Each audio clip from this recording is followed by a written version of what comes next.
Let's go. I mean, y'all know what time it is. A brand new sound, brand new day.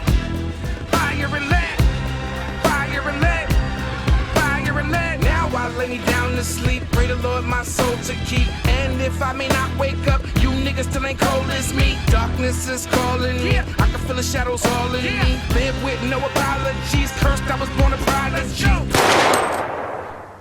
Now, I've always been a proponent of, I think, the best artists will allow themselves to be produced, but also don't require a lot of direction. When we were working on The Violent Stupidity, we had to pick from a certain amount of tracks.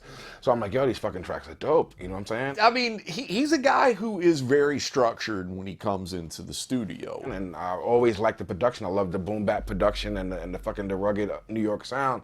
And as time went on, he was showing me more beats, and then we started talking about it. Like, yo, we did 1 or 2 tracks. We should just maybe work on a record together. But it's more than Lex just coming to the studio with his verses written. Like, he has his phrasing already kind of mapped out in his head, where he's going to take his pauses and his breaths, where the ad-lib is going to go, you know, where there's going to be a call and response, like group vocal kind of thing. Like, with a lot of producers, you could tell a Dre beat.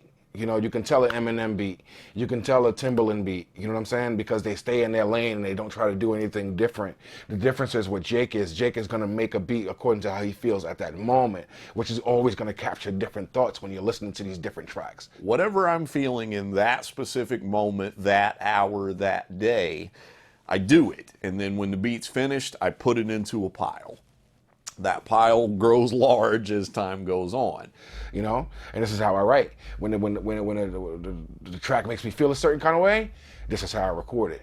So that's why I can appreciate the production on this album so much, because it's not like, oh yeah, I know who made that beat. Now, when I get with the artist and it's time to actually make an album, then we start, you know, when they have an idea for the song, we sit down and start going through that pile and trying to match tracks that go with certain song ideas. So as he's sending me these tracks, I'm like, yo, that one.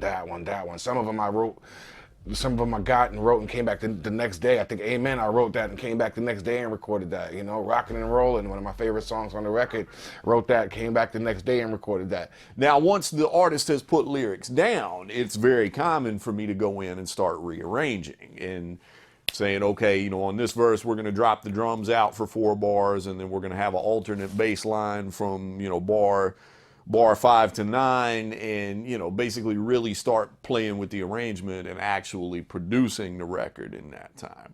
So yeah, we decided to work on a record together, and we went full force towards it, man. And now we got a masterpiece that I believe is going to be a cult classic when it comes out.